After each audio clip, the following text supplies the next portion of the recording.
저희 교회 4월 부활의 달입니다.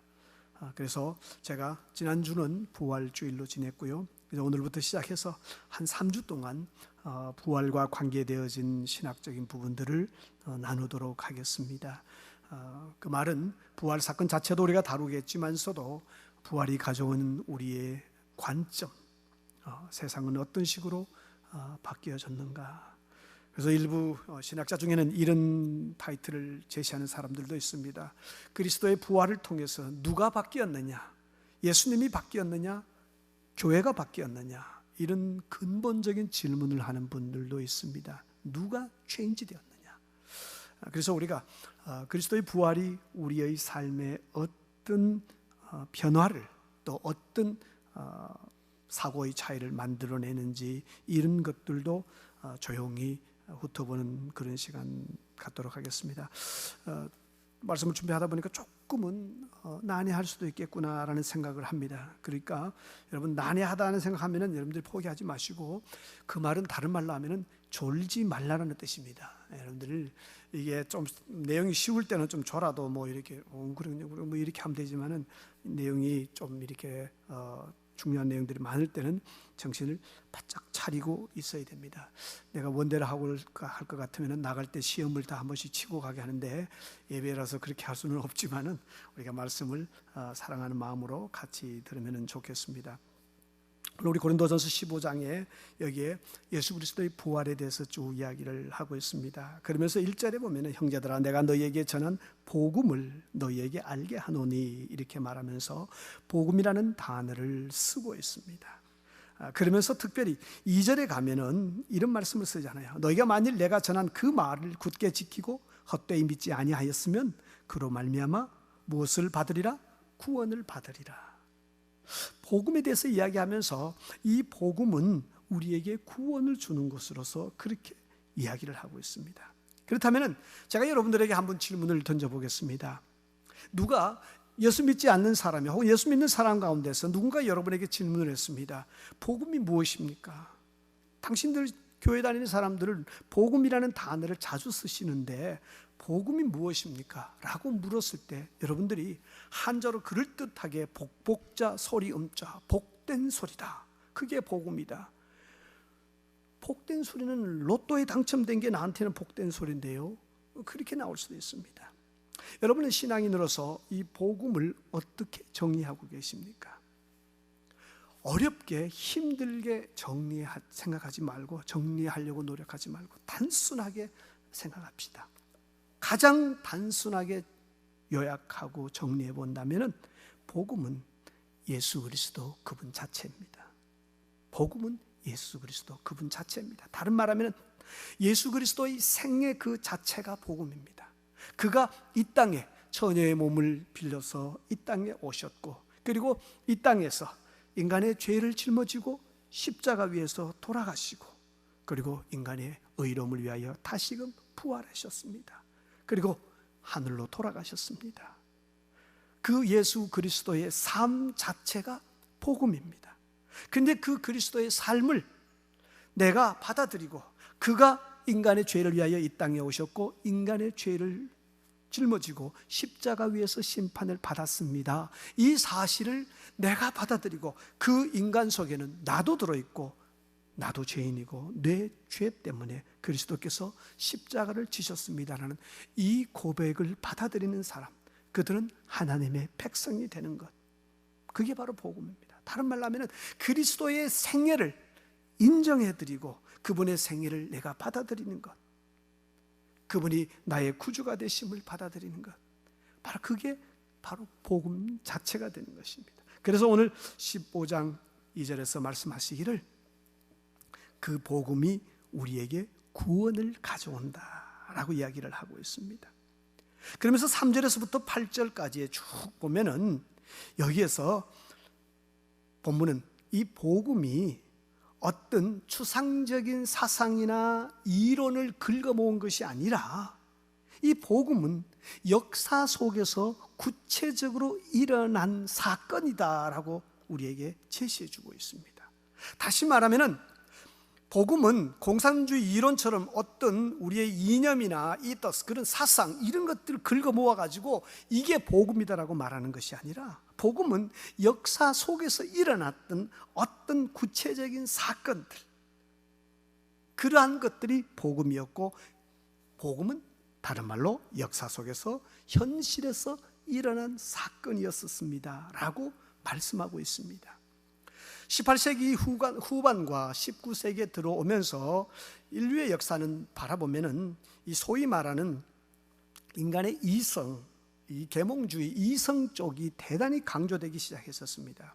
모든 것들 이성을 통해서 정확하게 보려고 노력했고, 이성적으로 맞지 않는 것들은 다 거부하는 그런 방향으로 흘러가기도 했었습니다. 그러다 보니까 이 19세기 초반에 들어가면은 기독교 신앙에도 엄청난 충격이 들어오기 시작합니다. 우리는 그것을 소위 말하는 자유주의라는 말로서 쓰는데, 처음에 시작은 이렇게 시작됐었습니다. 기독교 신앙을, 우리가 예수를 믿는다는 것은 성경에 등장하고 있는 이런 사건들, 구약이나 신약에 나와 있는 이런 사건들을 그걸 문자 그대로 홍해가 갈라지고 하나님이 창조하셨고 엘리야가 하늘로 승천하고 예수님이 물 위로 걸어가시고 죽은 사람을 살리고 그러한 역사적 사실, 그걸 그대로 믿느냐, 그게 중요한 게 아니라 더 중요한 것은 내가 내 마음속에 내 주관적으로 하나님에 대한 신뢰와 믿음을 두는 게, 그게 더 중요한 것이다 라고 그렇게 시작이 되었었습니다. 쉽게 말하면 성경에 뭐라고 하든지 그게 역사적으로 일어났느냐 안 일어났느냐, 그게 중요한 것이 아니라, 그보다 더 중요한 것은 너가 주관적으로 네 자신이 얼마나 하나님을 신뢰하느냐, 그게 더 중요하다, 그런 출발점을 가지고 시작되었었습니다.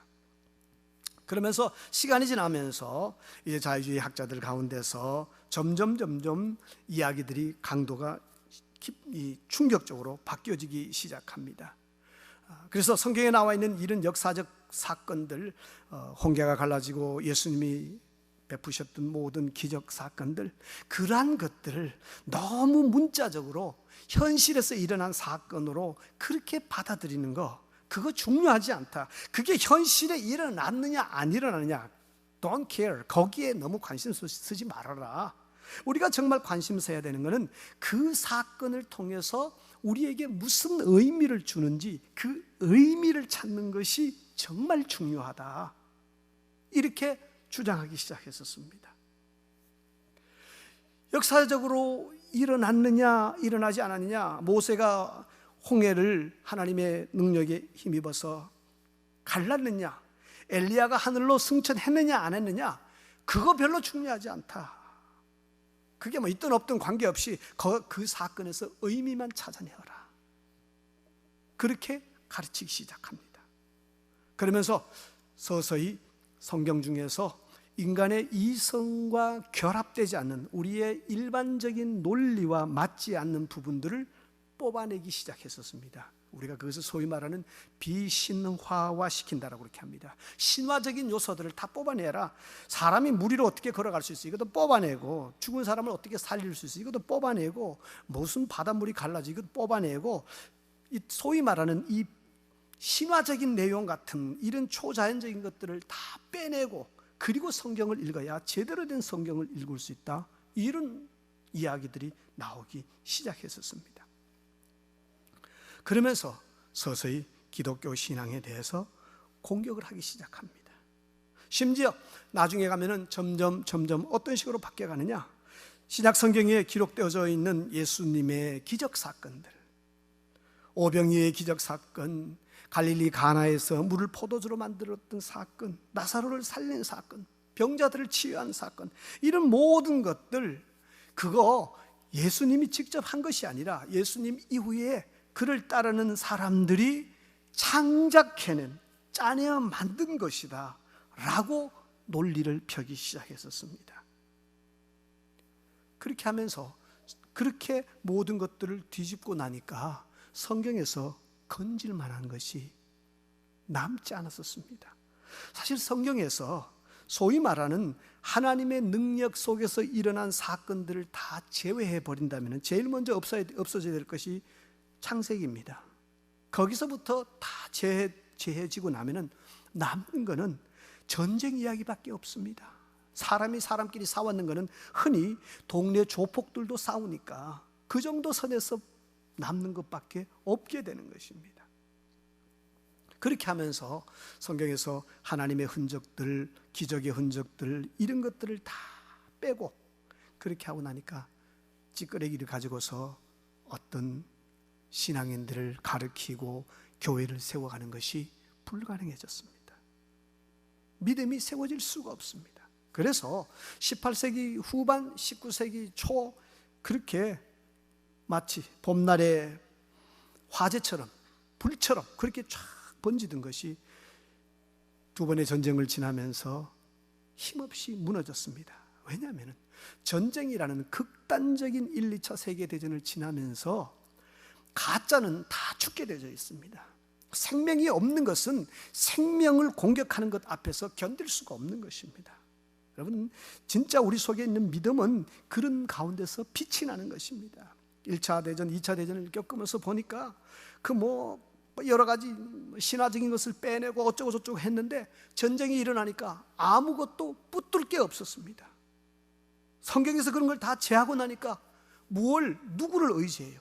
하나님도 신화적인 내용인데 다 빼고 나니까 신앙, 믿음, 그건 순전히 내가 주관적으로 창조를 하셨든 안 하셨든 간에 내가 창조했다고 생각하고 내 마음대로 만들어서 믿는 그게 신앙이다라고 그렇게 자유주의에서 가르쳤는데 그렇고 나니까 어때요? 아무것도 붙들 게 없었습니다. 초라해졌었습니다. 전쟁을 2번 치르면서 이건 아니다. 그리고 20세기 시작되어지면서부터 중반 지나가면서 서서히 지금은 이제 이 자유주의 이게 맥없이 쓰러졌습니다. 아직도 일부 진보 측에서는 그러한 성경을 번역하는 그런 책들을 더러 읽습니다만은 참 불쌍한 사람들입니다. 왜냐하면 성경에 나와 있는 이 놀라운 기적의 사건들, 그리스도께서 하신 이런 것들, 하나님이 하신 일들을 다 빼버리고 성경을 들고서 서 있으면 남는 게 뭐가 있습니까? 그 하나님과 나와의 차이가 뭐가 있어요? 창조 사건, 창조도 하지 못하는 신, 무리를 걷는 것도 불가능한 신, 병자를 치유하는 것도 하지 못하는 신, 죽은 사람을 살리지도 못하는 신, 그러한 예수가 나와 무슨 차이가 있습니까? 그렇게 되어지면서 서서히 신학계에서는 이 자유주의가 남겼던 여러 가지 그 흔적들, 하나님에 대해서 그들은 이렇게 이야기했었습니다. 하나님은 진노하지 않는 하나님이다. 사람에 대해서는 이렇게 썼습니다. 사람을 묘사하고 사람을 이야기할 때는 죄의 문제를 늘 감추었었습니다. 죄가 없는 인간. 그래서 영어로 말하면 man without sin. 천국에 대해서는 이렇게 이야기했습니다. kingdom without judgment. 심판 없이 갈 수 있는 곳이 천국으로서. 예수에 대해서는 Christ without the cross.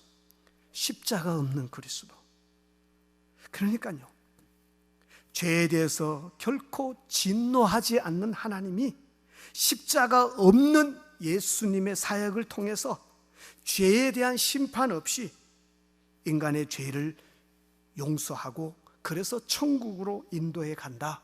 이게 자유주의 사상 혹은 신학의 핵심으로서 남게 되어집니다. 우리가 고백하는 것과 같이 있을 것은 다 있습니다. 하나님에 대해서도 이야기합니다. 그런데 그 하나님에 대해서 이야기할 때에 죄에 대한 진노가 빠졌습니다. 우리가 믿는 하나님은 어떤 하나님입니까? 죄에 대해서 참을 수 없는, 죄에 대해서 간과하실 수 없는, 그냥 없는 것으로 하자, 이게 안 되는 분이 하나님이십니다. 하나님의 성품은 그렇습니다. 죄 있는 곳에는 반드시 죄값, 사망이 온다는 것이 하나님 당신이 말씀하신 말씀의 원칙입니다. 사람에 대해서, 인간에 대해서도 죄가 없다? 성경은 죄악 가운데 우리가 출생했다라고 말씀하십니다. 천국에 대해서도 죄에 대한 심판 없이 천국에 갈 수 있다. 성경은 그러지 않습니다. 반드시 우리의 죄값이 해결되고 난 다음에 죄의 문제가 정리된 사람들, 그 사람들이 천국에 갈 수 있다고 말씀하고 계십니다. 예수 그리스도에 대해서도 십자가 없는 예수는 아무런 의미가 없습니다. 만약에 그리스도에게서 십자가를 빼버리면 예수 그리스도는 그럴듯한 사랑과 소위 말하는 인류에 대한 사랑, 이웃에 대한 사랑을 베푼 그런 아주 좋은, 우리가 본받아야 될 good example, good model, 그런 어떤 대표적인 인격자일 수는 있지만 그분은 구주는 아니십니다. 그리스도에게서 십자가가 빠져버리면 우리에게 줄 것이 아무것도 없습니다. 그분이 말하는 것, 이웃을 사랑하고 형제를 용서하고 약한 자들을 돌보는 것, 그것은 이미 예수님 오시기 550년 전에 공자와 맹자 시대에 그들이 주장했던 이야기에 불과합니다. 심지어 그보다 더 이전에 이미 불교의 창시자라도 말할 수 있는 사카모니와 그분들이, 그의 제자들이 이야기했던 그러한 내용들입니다. 십자가 없는 예수는 하등에 우리가 믿을 만한, 또 그분에게 따라갈 만한 그런 어떤 이유와 가치가 없습니다. 십자가 없는 예수는요, 그럴듯한 에세이 한 권 서는 그 책 내용과 판박입니다. 거기서 거기라는 것입니다. 그리스도가 존귀하고 힘이 있는, 그분이 생명이 되신 이유는 무엇입니까? 그분의 십자가 죽음 때문에 그래요. 그분께서 인간의 죄를 짊어지시고 그 죄값으로 십자가에서 죽어주셨고, 그래서 죄의 문제를 하나님으로부터 심판을 받고 해결해 주셨고, 그리고 하나님께서 그를 다시 살리심으로써 우리의 죄가 다 해결됐다는 것을 드러내 주셨던 것입니다. 그러면서 오늘 본문은 역사적 복음의 그 역사성에 대해서, 역사적인 사실에 대해서 계속해서 주장하고 있습니다. 오늘 이 본문을 쭉 한번 보시면은요, 3절에서부터 8절까지 가장 많이 쓰여진 단어가 뭡니까? 3절에서부터 8절까지, 4절에서부터 봅시다. 4절에서부터 8절까지 쭉 보면은 계속해서 반복해서 드러나는, 표현되어지는 단어가 있죠. 뭐예요? 5절에도 보면은 나오는 단어가 있죠. 보이시고 보이셨나니. 7절에도 보면은 야고보에게 보이셨으며, 8절에도 보면은 보이셨느니라.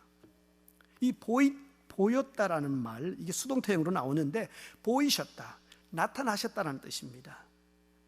그리스도께서 보여주셨다. 그래서 이 15장 1절에서부터 10절까지의 내용 중에서 전체 그 비율을 보면은요, 대략 한 7할 정도, 70% 이상의 내용을 할애해서 예수 그리스도의 부활이 역사적인 사건이다라는 것을 거듭해서 밝히고 있습니다.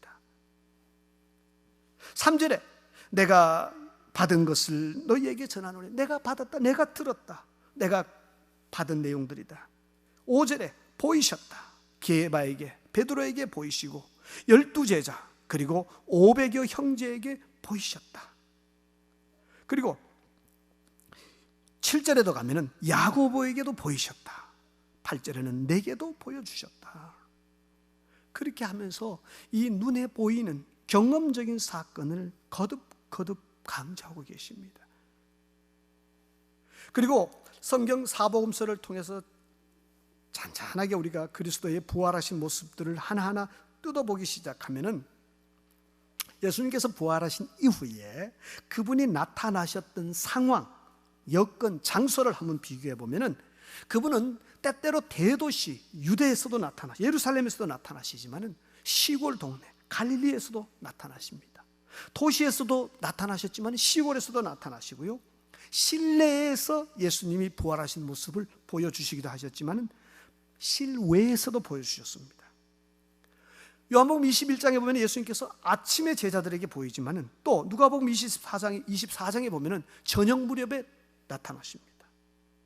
마태복음 28장에서는 예수님께서 제자들에게 약속을 하시고 난 다음에 내가 그리로 가시겠다라고 말씀하신 후에 그리로 가셨지만은, 약속하시고 난 다음에 나타나셨지만은 약속 없이 나타나신 경우도 마태복음 28장에 등장합니다. 그리고 그 부활하신 주님을 아주 가까이에서 본 적도 있지만은 멀찍이 본 사람들도 있습니다. 그리고 그 예수님께서 언덕에서 부활하신 모습을 보여주셨을 뿐만 아니라 호숫가에서도 보여주셨고요, 남자들끼리 있을 때 보여주셨을 뿐만 아니라 여성들끼리만 있을 때도 부활하신 모습을 보여주셨습니다. 심지어 기록들을 보면은, 성경에 있는 기록들만 꼼꼼히 보면은요, 예수님께서는 앉아 있을 때, 사람들이 앉아 있을 때도 나타나시기도 하셨고, 서 있을 때 나타나시기도 하셨고, 걷고 있을 때 나타나기도 하셨고, 사람들이 식사 중인데 그 가운데 나타나시기도 하셨고, 대화 중일 때도 나타나셨습니다. 그러니까는 예수님께서 제자들에게 나타나신 것이 어떤 특정한 시간과 장소, 특정한 행위를 할 때에 그때에 나타났다. 예컨대 성전 안에서 기도하는 가운데, 하나님의 말씀을 묵상하는 가운데, 주일을 예배하는 가운데만 예수님이 나타나셨다, 이게 아니라는 것입니다. 예수님의 나타나신 사건, 시간, 장소, 그 당시에 일어났던 사람들의 비헤이비얼, 행동, 이런 것들을 다 점검해 보면은 어떤 선이 없어요. 아, 예수님은 이럴 때 나타나신다, 이렇게 줄을 그을 수가 없다는 뜻입니다. 예수님은 그냥 모든 상황 가운데서 너무나도 평범한 일상적인 삶의 현장에 주님이 오시더라는 거예요. 식사하는데 도중에도 오시고, 그럼 식사만 하면 늘 오시면 나는 하루 종일 밥 먹게? 아, 근데 그게 아니더라는 거예요. 걷고 있을 때도 주님이 나타나시기도 하시고, 그래서 사람들끼리 대화하는 중에도 주님이 오시기도 하시고, 앉았을 때도 주님이 나타나시기도 하시고, 서 있는 가운데서 주님이 나타나시기도 하시고, 여성들끼리만 모인 그 가운데도 주님이 오셨고요, 남성들끼리만 있을 때도 주님이 오셨습니다. 다른 말로 하면은 그냥 평범한 하루의 일상삶, 그 가운데 주님께서 찾아오셨다라는 것입니다. 그만큼 이러한 내용들을 통해서 복음서와 또 우리 고린도서를 통해서 우리에게 강조하는 것은 무엇입니까?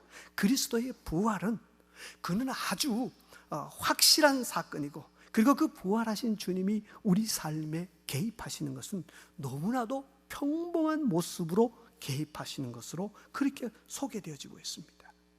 그냥 막 일주일 동안, 열흘 동안, 40일 동안 금식 기도를 작정하고 7일자 되는 그때 예수님께서 쫙 흰옷을 입고 이야 죄 목사 뭐 이렇게 주님이 오셨다는 거 아니에요. 여러분들의 삶으로 돌아가 볼까요? 오늘 내가 세탁소에 아침에 내가 일찍 가야 되는데, 그렇게 해서 급하게 와와에서 커피 한 잔 사들고 딱 차 타는데 그때 예수님께서 옆좌석에 앉아 계셨습니다. 그런 모습입니다. 그러면 늘 예수님께서는 옆좌석에만 앉아 계시느냐? 한 번은 문을 여니까 어때요? 운전석에 앉아 계십니다. 그럼 예수님은 늘 자동차 안에만 계시느냐? 한 번은 가게 문 열고 들어가니까 가게 안에도 계시더라는 거예요. 현대식으로 표현하면 그렇다라는 뜻입니다. 여러분의 삶에 있어서 가장 보편적인, 그냥 너무나도 평범한 그런 삶의 현장 속에 주님께서 찾아오셨다. 그만큼 그리스도의 부활이 현실적이고 구체적이다라는 것을 성경이 우리에게 제시하는 것입니다. 만약에 예수 그리스도께서 부활하지 않았는데 예수님이 부활하셨다라고 이렇게 좀 이야기를 짜맞춘다라고 가정을 해보면은 여러분 같으면 어떡하겠어요? 참 이렇게 거룩하신 예수님이 사람들에게 나타나신다라고 하면 어때요? 그 나타나는 상황들이 좀 그럴듯해야 되잖아요. 적어도 금식하고 뜨겁게 기도하고 있었을 때 그때에 하나님이 나타나셨든지, 성전에서 하나님을 묵상하고 있는 가운데 예수님이 나타나셨든지, 좀 그런 하이 퀄리티가 있어야 되잖아요. 역시 그렇지, 역시 그렇지. 그런데 예수님이 실제로 성경에 나타나신 모습을 보면요, 이 영어로 말하면 monday, 너무나도 평범한 그냥 그런 모습 속에서 주님이 나타나셨다. 그만큼 그리스도의 부활은 현실적인 사건이었다는 것을 말씀하고 있습니다. 그리고 또 예수 그리스도께서 부활하셨다는 것을 성경을 통해서 말씀하실, 우리가 찾아볼 수 있는 것 중에 하나는요, 부활하신 예수님의 모습입니다. 여러분, 한국 문화 속에서, 저와 여러분 한국 문화를 배경으로 가지고 있는데, 우리 문화 속에서 죽은 사람이 다시 살아났다고 가정을 해봅시다.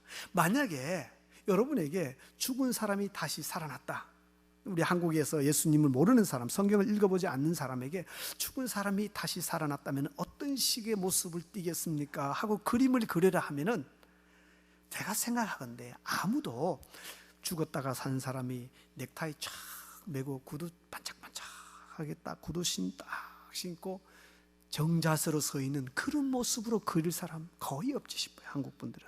한국 사람은 사람이 죽었다가 살아나면 어떤 식으로 그릴 것 같아요? 옷은 무슨 옷 입겠어요? 흰 두루마기, 혹은 어때요? 뭐 우리가 소위 말하는 저승길 사자처럼 검은색 옷을 입었든지, 뭐 그리고 긴 옷을 입었을 겁니다. 그리고 또 흰 옷을, 뭐 두루마기 같은 걸 입더라도 긴 두루마기를 입으실 거고, 여성들 같은 건 어때요? 흰 소복을 입겠죠. 하얀 옷을 입고 머리는 약간 뒤로 풀고. 죽은 사람이 머리 카트해가지고 빠마해가지고 나온 그런 경우는 안 보이잖아요.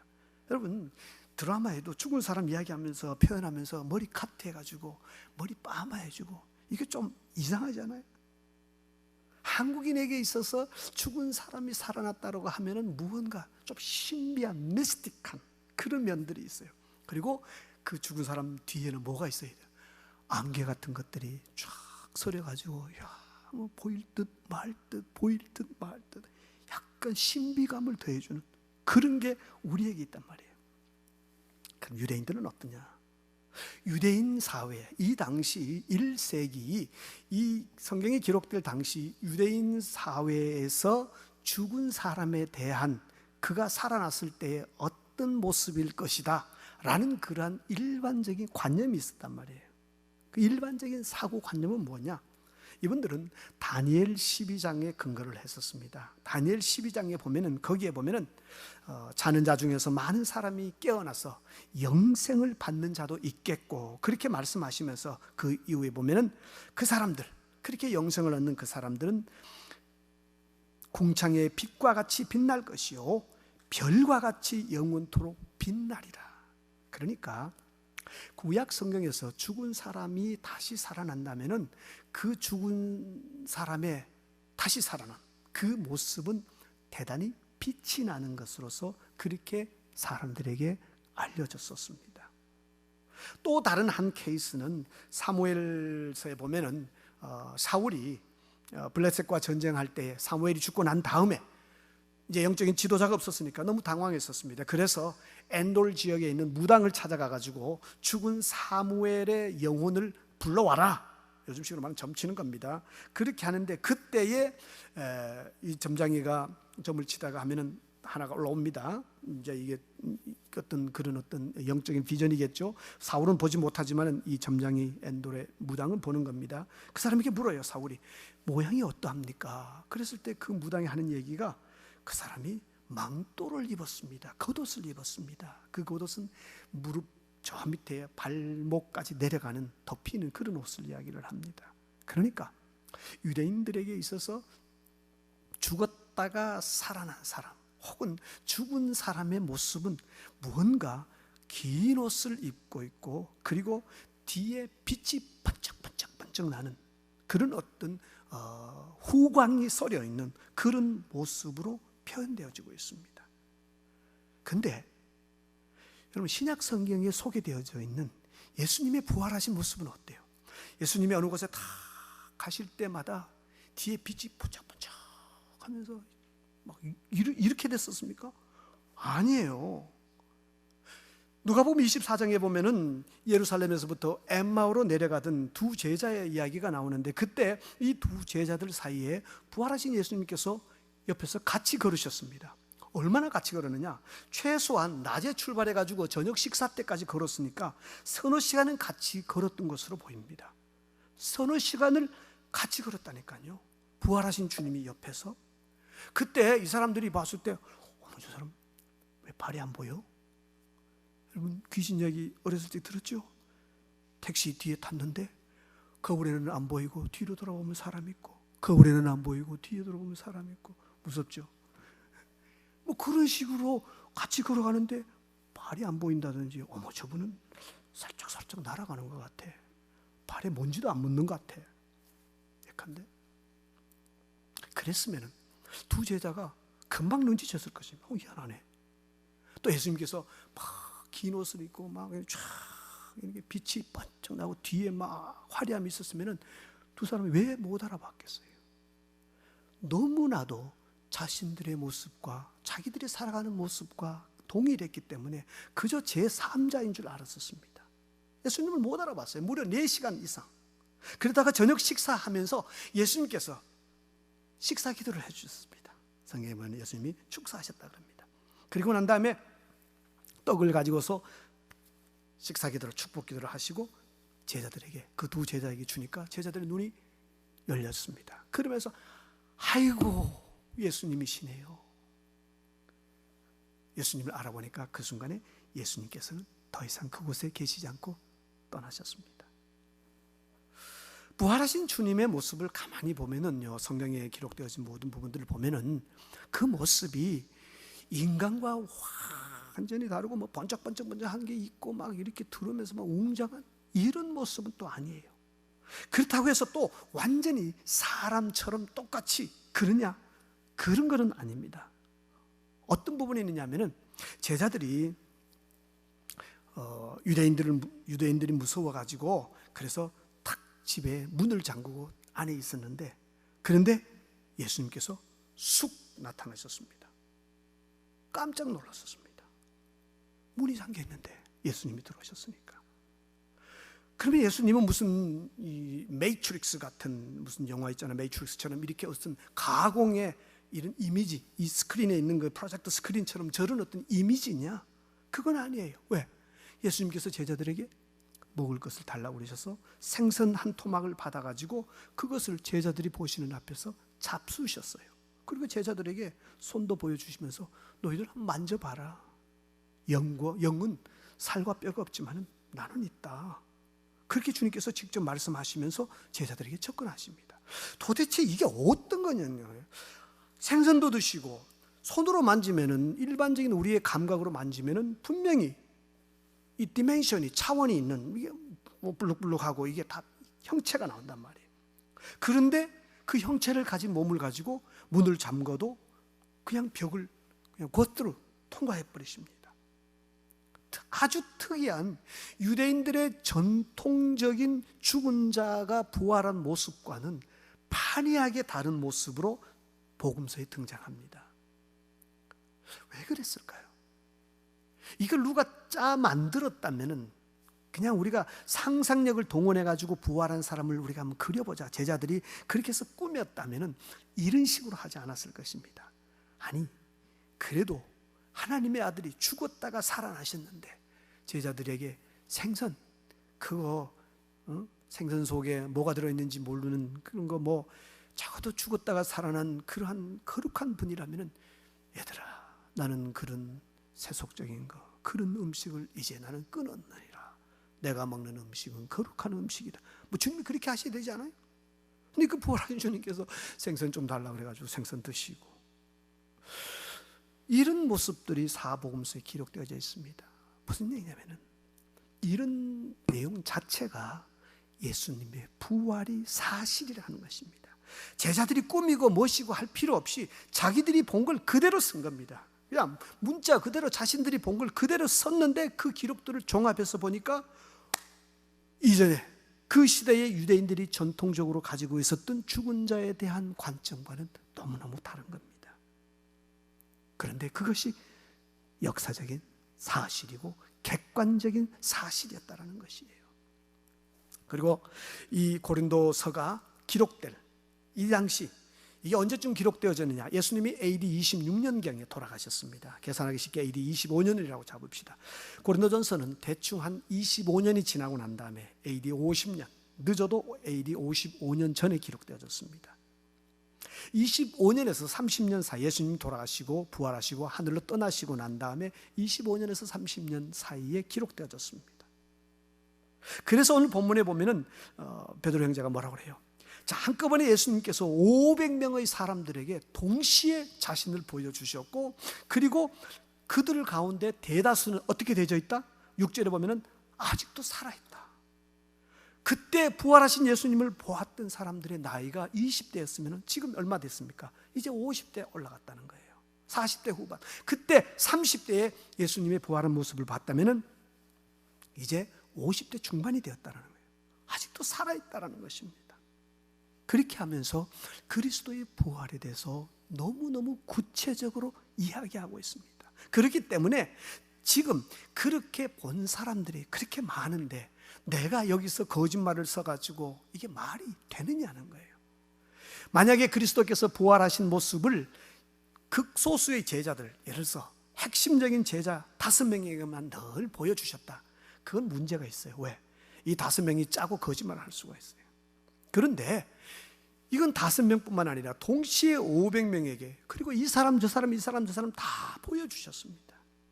그렇기 때문에 이걸 하나로 다 연결할 수 있는 것은 문제없이 모든 것들을 다 연결해서 이끌어갈 수 있는 유일한 길은 예수님께서 실제로 부활하셔야만 가능한 겁니다. 실제로 부활하신 모습을 보여주셨기 때문에 그 일들이 가능했고, 이 글을 쓰는 바울 형제가 지금도 500명 가운데 절대 다수가 살아계시지 않느냐, 뒤집어서 말하면 뭐예요? 의심스러우면 그 사람들 찾아가서 물어봐라. 그분들이 보았지 않느냐, 이렇게 말씀을 하고 있습니다. 부활의 역사적 사실을 거듭거듭 강조하고 있습니다. 제가 아까도 말씀드렸던 것처럼 부활에 대한 역사적 사실, 그게 뭐 역사적으로 부활했든지 안 했든지 그게 무슨 중요하냐가, 중요한 것은 거기에다가 의미만 부여하고 거기서 뜻만 찾아내면 되지 않느냐. 여러분, 그런 식으로 성경을 가르치는 교회나 누가 있으면 여러분 그 교회에서 돌아서십시오.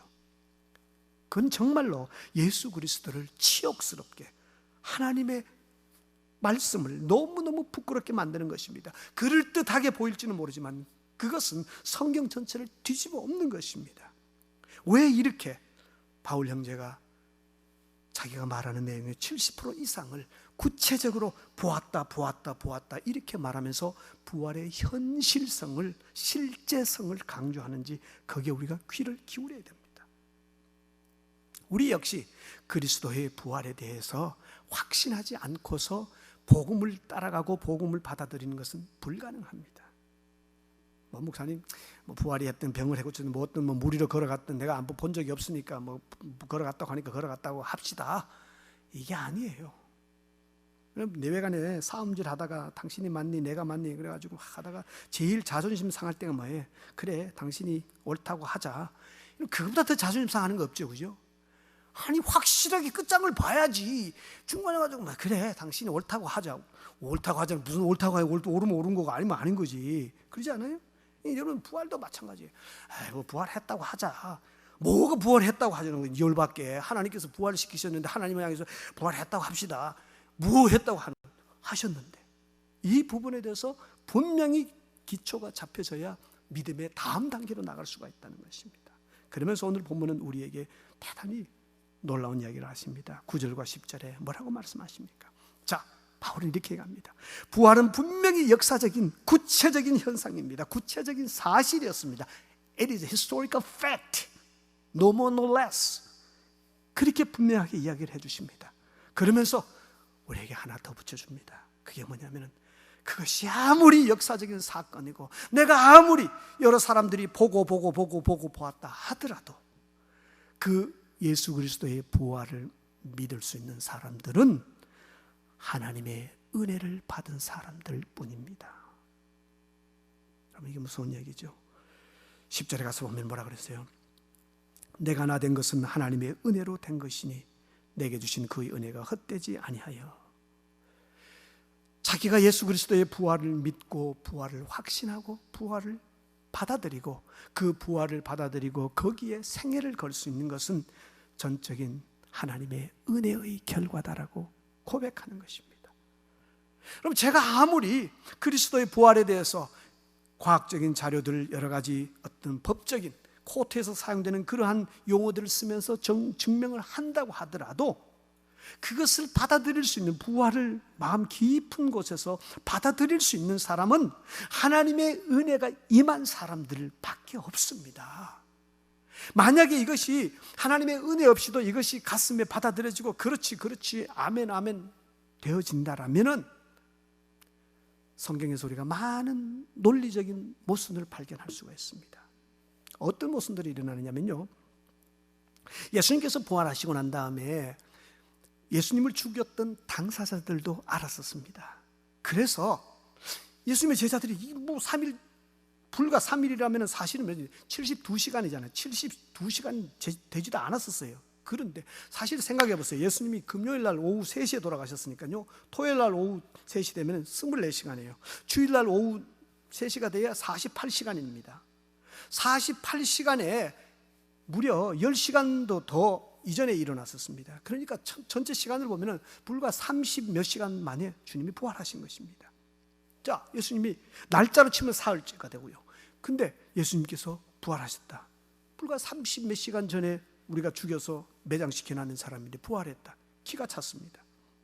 근데 죽였던 당사자, 이 죽였던 당사자가 동네 조폭들이 한 게 아니었었습니다. 그 당시 종교 권력의 최고 일행자였던 대제사장들 2사람이, 장인과 사위가 짜고 그 일들을 했었습니다. 가장 힘 있는 사람들이, 그리고 가장 공신력 있는 기관에서 그 일을 처리했었습니다. 근데 부활했다, 뭐 없어졌다는 거예요. 부활했다라고 제자들은 떠들고 알아보니까, 조사해보니까 진짜 시신이 없어졌습니다. 그래서 그 사람들이 한 일이 뭐였어요? 무덤을 지키는 군사들에게 제자들이 훔쳐갔다고 그렇게 세상에다가 알려라. 뇌물을 줘가지고, 그들이 했던 최고의 방책이 뭐냐? 뇌물을 줘가지고 제자들이 훔쳐갔다고 세상에다 그렇게 이야기해버려라. 그게 전부였었습니다. 그리스도께서 부활하셨다라는 소식을 들었을 때에 그 소식을 받아들일 수 있는 사람도 있었지만은 끝까지 거부하고 끝까지 부인하는 사람도 있었습니다. 정말 이 사람들이 진지했다면 어때요? 정말 그리스도께서 부활하셨느냐? 시신이 어떻게 되느냐? 사라졌느냐? 제자들은 왜 부활했다고 저렇게 말하느냐? 무엇을 근거로 해서 그런 얘기를 하느냐? 당신들의 말을 들어보자. 좀 더 냉정하게, 좀 더 논리적으로 따져서, 내가 다 설명할 수는 없지만 무언가 일어나고 있구나. 적어도 거기까지는 나갈 수 있지 않겠어요? 근데 겨우 하는 짓이라고는 돈 몇 푼 줘가지고, 그거 전부 다 가짜니까 뇌물 먹여가지고 하는 아주 시중 잡배들, 조폭들, 동네 쪼무라기들을 하는 그런 짓을 하고 있습니다. 그래서 오늘 본문은 우리에게 말씀하는 겁니다. 부활이 아무리 역사적인 사실이다라고 내가 강조하더라도 그 부활을 믿고 그 부활의 소망을 가지는 사람들은 하나님의 은혜를 입은 사람들이다. 여러분들은 부활의 사건 어떻습니까? 여러분들의 가슴에 깊이 있게 아멘하고 다가오십니까? 그렇다면 여러분 하나님의 은혜를 입은 사람들입니다. 최 목사님 오늘 또 약 팔고 계시네. 그런 생각이 들면 여러분들은 하나님의 은혜에서 멀어진 사람입니다. 진지하게 생각하시기 바랍니다. 이 부활이라는 것이 그리스도의 십자가를 제외하고 기독교를 얼기설기 엮어가지고 기독교를 만들어갈 수가 없다니까요. 우리의 닥트린, 우리의 신앙 고백 자체는 십자가를 중심으로 해서 다 얽혀져 있기 때문에 이 십자가를 대충 해서 그렇겠지 그렇겠지 이렇게 해가지고 신앙이 형성되지 않습니다. 정말 우리가 이런 부분에서는 결단을 해야 되는 겁니다. 믿고 따라가든지 아니면은 내가 도저히 안 믿어지면은 하나님 앞에 기도하십시오. 난 도저히 안 믿어지는데 하나님 어떻게 합니까? 나를 하나님 뒤집어 주십시오. 아니면은 하나님이 막 이런 일 없다라고 내게 확신을 주셔가지고 내가 아예 깨끗하게 기독교와 인사하고 빠이빠이하고 뭐 무슨 일이 있어도 내가 뭐 하나님을 등져서 그래서 내게 이런 아픈 일이 일어났다 그런 생각하지 않도록 자유롭게 살아갈 수 있도록 나를 놓아주시든지 아니면 내 속에 하나님의 영을 통하여 주의 살아계심을 확신하게 하고 그 주를 위하여 내 생애의 목적을 정하도록 하나님 나를 인도해 주십시오. 이 부분이 오늘 본문이 우리에게 말씀하고 계시는 것입니다. 말씀을 정리합니다. 예수님의 부활은 기독교 신앙의 가장 중심에 위치하고 있습니다. 왜냐하면 부활과 십자가는 같이 가기 때문입니다. 그런데 동시에 그리스도의 부활은 우리에게 너무나도 복스러운 소망이 됩니다. 힘들고 어려운 팬데믹 순간을 지나갑니다. 정말 이 팬데믹 위기 가운데 코로나로 인하여 생명을 잃어버린 사람들, 그분들은 참 어느 시대에 생명을 잃어버린 사람들보다 더 힘들고 외롭게 떠난 사람들입니다. 병상에 아무도 주변에 오지 못했습니다. 그 누구도 마지막 임종 예배를 함께 드릴 수도 없었고 임종을 같이 할 수도 없었습니다. 외롭게 병상에서 아무도 없는 가운데 외롭게 생을 마치셨습니다. 코로나로 떠나신 분들이 그렇게 되었습니다. 그리고 돌아가시고 난 다음에 그 시신마저도 바이러스가 밖으로 새지 않도록 봉해지고 그렇게 해서 생을 마감했었습니다. 정말 힘들고 외롭게 떠나신 분들입니다. 그러나 확신하건대 비록 그렇게 외롭게 떠나셨지만은 그들 가운데 그리스도가 계신다면, 그들 가운데 예수 그리스도의 십자가와 부활의 생명이 있다면 그들은 그 삶 가운데서 육체와 영혼이 분리되었을 때 너무나도 기쁘고 너무나도 자유로운 모습을 가지고 하나님의 나라를 향하여 떠났을 것입니다. 가장 위기의 순간에 가장 힘이 된 것이 그리스도의 십자가와 그분의 부활이셨습니다. 우리에게 복된 소망이 되었었습니다. 오늘 이런 위기의 시기를 지나가면서 그리스도의 부활이 저와 여러분에게 살아가는 삶의 이유와 목적이요 소망으로 늘 우리를 이끌어갈 수 있기를 주의 이름으로 축복합니다.